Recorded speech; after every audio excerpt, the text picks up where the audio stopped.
Welcome, Changemakers, to the Dare to Begin Small and Mighty podcast, episode number 46. It's Amy here, and today we are putting a wrap on 2019. We're 3 weeks from the end of the year, so let's jump in and just have some moments together where we can think about the year that's passed and what is coming forward. Let's get into it. I spent years building my interior design business, trying to do all the things. The marketing, the networking, the free content, spending thousands of dollars on training and education, only to see minimal growth. After years of frustration, I finally started to ask, what am I missing? I had the systems in place for powerful growth. I had amazing clients. I had determination, drive, and commitment to spare. And yet, I wasn't seeing the success I desired. What if business is not about the doing? What if building a powerful business requires both powerful systems and something else, something deeper? I'm Amy Van Meel, and I'm on a journey to discover that something else. If you are ready to build a powerful business and do it knowing that your success is inevitable, join me as I share both the powerful systems I know work and my lessons and revelations as I discover that something deeper. Welcome, Changemaker, to the Dare to Begin Small and Mighty podcast.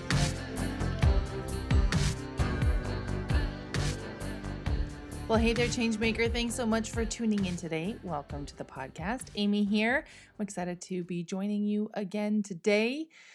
I had the unique experience recently to celebrate my guy. His grandmother turned 100 years old in November.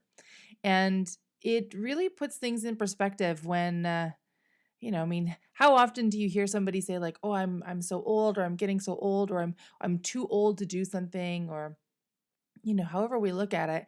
And as I sat there and I, sitting next to her at one point during the hullabaloo that was happening around us, and I thought, boy, 100 years. I'm not even close to halfway to 100 years. The amount of change that she's seen, the developments in the world that she's seen, it's astounding to wrap your mind around. And blessedly, she is still very with it and very aware and alert. And I tease the family every now and again when they're saying, she's starting to show signs of aging and she can't see very well and she can't hear very well. And I said, well, she's 100 years old with all of her original parts. And I can't say that about a lot of things, but it kind of gets you thinking. So on the drive back home, because we had to go up north to Edmonton to go celebrate with her, on the drive back, I was thinking about 100 years, thinking about our lives and how we track things and think about things.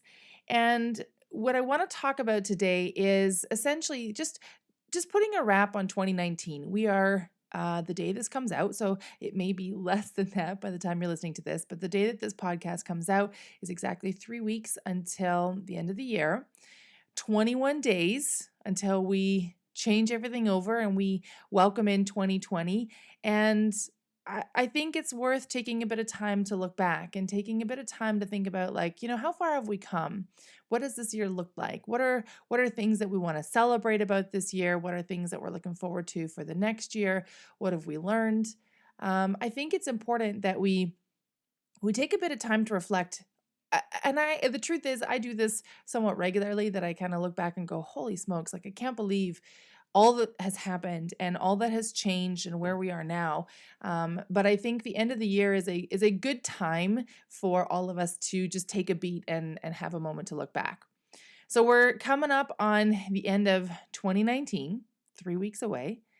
And so I'm going to share with you just a few of the things that I've been thinking about. And like I said, being there for that 100th birthday party and just really getting some perspective on time, on how we kind of look at time and how trivial we can be about it or speak about it or feel about it. And so when I began 2019, I began this year just revved. I was pumped for the year. I had a feeling that this year a whole lot was going to change and occur. I had just begun Dare to Begin. I had not yet started the podcast. So I think this is episode like 40, what, 5? Lost count already. But anyway, so I actually started the podcast about the end of January this year. So we're not going to have our 52nd episode until 2020, but how fantastic is it that we're in the 45th episode already? So when I began 2019, I had just gotten started on Dare to Begin. So none of you had any idea who I was. Nobody listened to a podcast. I had no idea that I was going to be recording a podcast, but I had an idea in my mind of the change that I wanted to make, of the offering that I wanted to put out there, and I had an idea of what that was going to look like.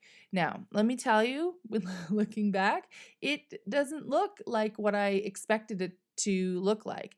My goal by the end of this year was that I was going to be on much better financial footing, that my the design business has done about the same as what I sort of anticipated it would. I'd hoped to be a bit busier this year, but Calgary as an economy is still struggling a bit. So I'm not surprised at the current affairs that are happening in my design business.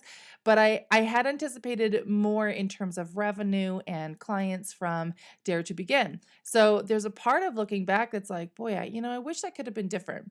On the other hand, 2019 has been a year of personal growth in a way that I don't know that I've ever had before.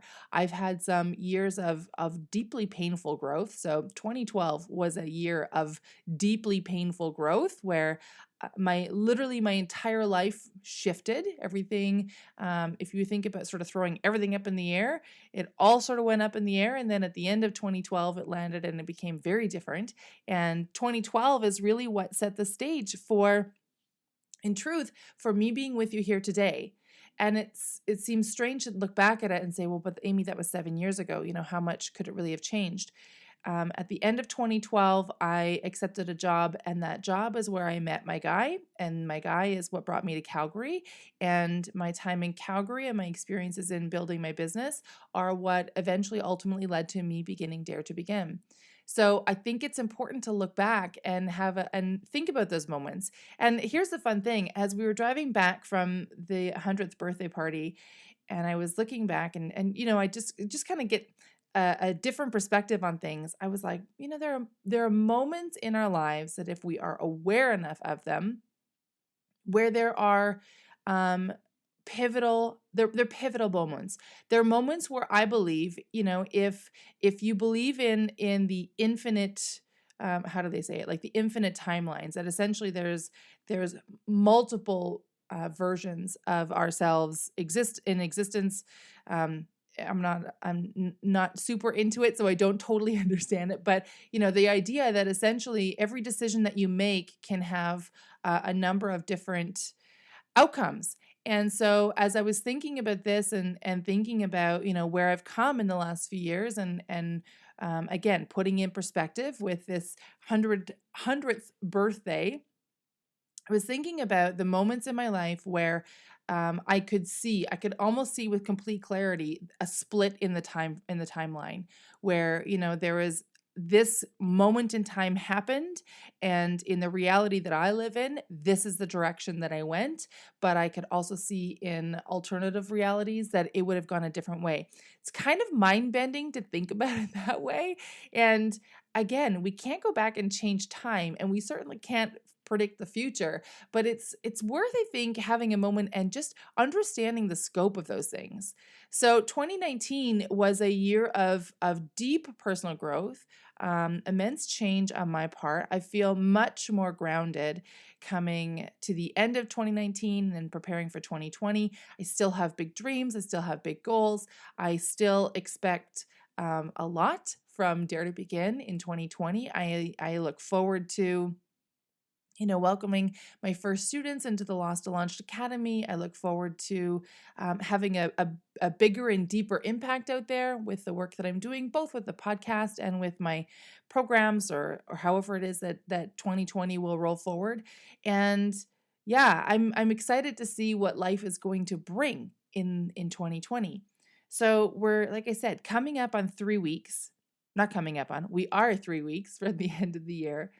And I would just encourage you to have a moment and look back. I know there are lots of coaches and podcasters and entrepreneurs that would have a free download for you that would, have you looking back over the year and sort of taking stock and thinking about your successes and thinking about your failures and, what are the goals and dreams that you want to achieve and listing out all the steps.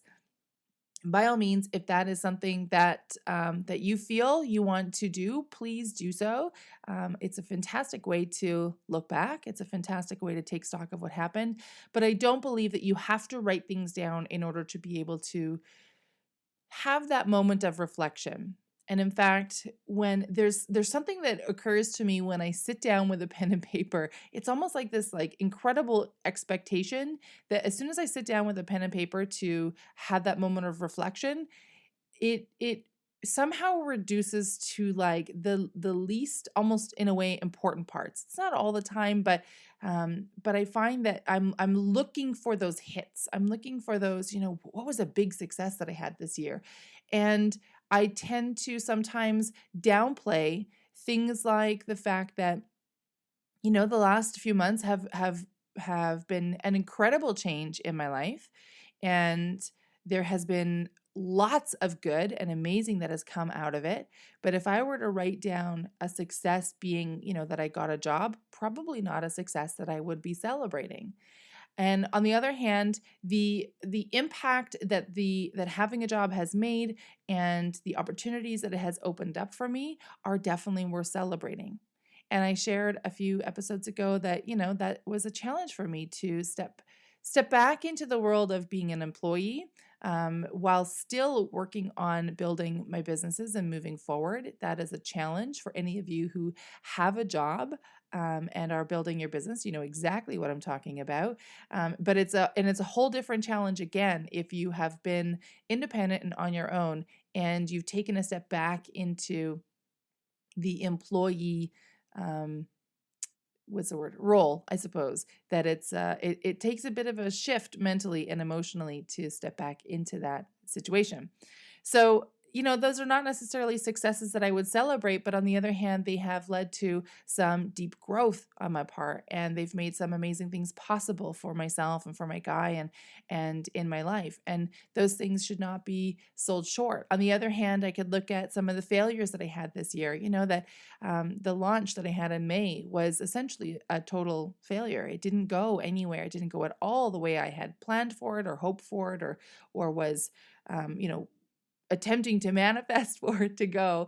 And I could look back at that and, feel real bad about it. On the other hand, I could look back at it and go, Amy, you'd never done something like this before, and you gave it your all. We had a lot on the go at the time, and I don't think it's something that should be downplayed. I don't think I should just sweep it away as, well, that was a failure.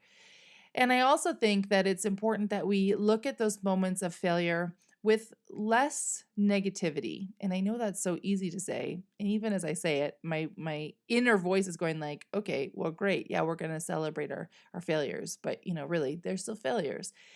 And, I hear lots of tech companies talk about failing fast, fail fast and keep going, fail forward.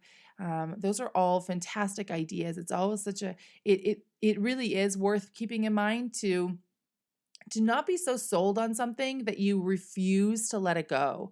So maybe the next 3 weeks is an opportunity for you to have a look at, is there something that you're holding on to in your business, in your life, whatever it is, that you kind of actually know isn't working, but you're not willing to admit that it is a failure. Maybe you're still trying to structure it in such a way so that it's not a failure. It's just, look, this is a lesson that I learned. That's something that I tend to do, that I've done a lot in the past, where I don't want to say that it's a failure. So I'm trying to find a way to structure it differently, right? Like, oh, this is a lesson that I learned. And it is. It's not to say that it isn't a lesson that I learned, but maybe you're doing that right now. Maybe it's a relationship. Maybe it's a job that you're in, or a business that you've been working on starting that you've been at it for years and it's not really making any forward momentum or whatever, but you're unwilling to admit defeat on it. You're unwilling to to say, I think maybe I've taken this as far as it can, or perhaps I need to step away from this and gain some perspective. Maybe perhaps I need to move my time and attention to something a little bit different, just to give myself a little bit of space and grace from whatever it is that this is working on. If that's you, then the next 3 weeks is a fantastic opportunity to really take stock of that and to think about it.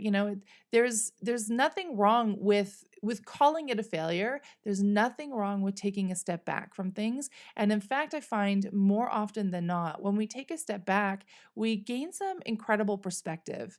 And maybe we come back to whatever it is, the relationship or the job or the business, whatever it is, and we're willing to put in the time and the effort to make it work.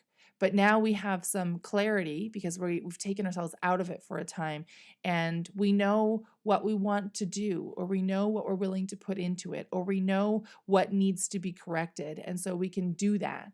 But when we sit in it, when we're stuck in it, then it's harder to do that. I think with relationships in particular, it can be a giant challenge to take that time and space away, especially with, it's the last 3 weeks of the year, which means that it's Christmas, it's New Year's. There's a mountain of expectation and social requirements, I guess is the best way to say it, that are placed on us. And if we're in a relationship, particularly if it's a romantic relationship, and you've been together for a while now, that it seems like you just need to get through the holidays. Let's just get through Christmas, and then it'll be better in January. And maybe it will, maybe it won't.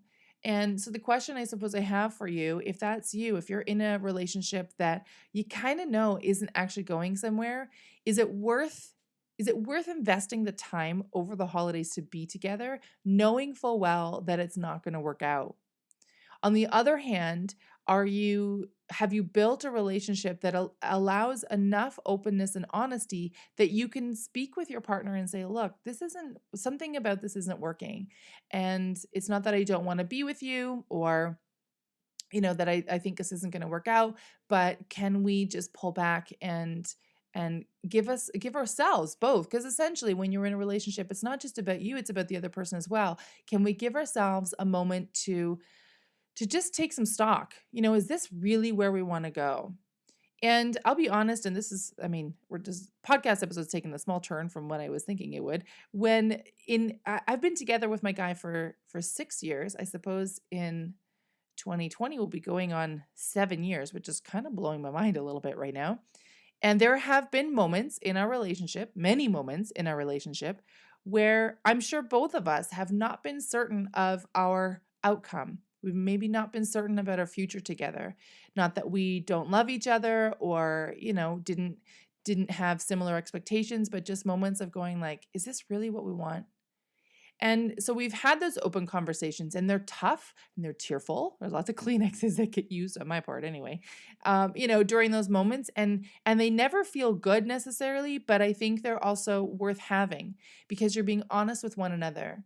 Being honest with each other, not just about what you expect or desire out of a relationship, but what you are willing to put in. I think that we often, especially in relationships and probably in every case, we always tend to look at the other side. What could that person or that situation or that client or whatever do to make this better? We take the responsibility off our shoulders, and we want to put it on somebody else because it's really freaking hard to look in the mirror and say, okay, this is maybe on me. Maybe this is, I keep thinking that this person isn't available or isn't there when I need them, or, isn't willing to listen to me, or doesn't support me in the way that I want to. But what we're not doing is looking in the mirror and saying, how am I doing all of those things for myself? Am I giving myself space to be honest about my emotions, to feel them fully, to allow them to move through? Am I giving myself time to really think about what it is that I want? Or am I so wrapped up in hiding from the truth that I am just pouring everything I can into this relationship? And when it isn't going the way that I want it to, it doesn't have that whatever movie ending, then I'm blaming the other person because I'm unwilling to take responsibility for what's happening. Or, you're only taking responsibility for the good things. I'm so helpful. I do everything I can to support this person. I tell them I love them all the time. Whatever. I make my attraction to this person known, and they never do the same. So maybe that's it. Maybe you're looking at it going, yeah, but Amy, I'm doing all these things.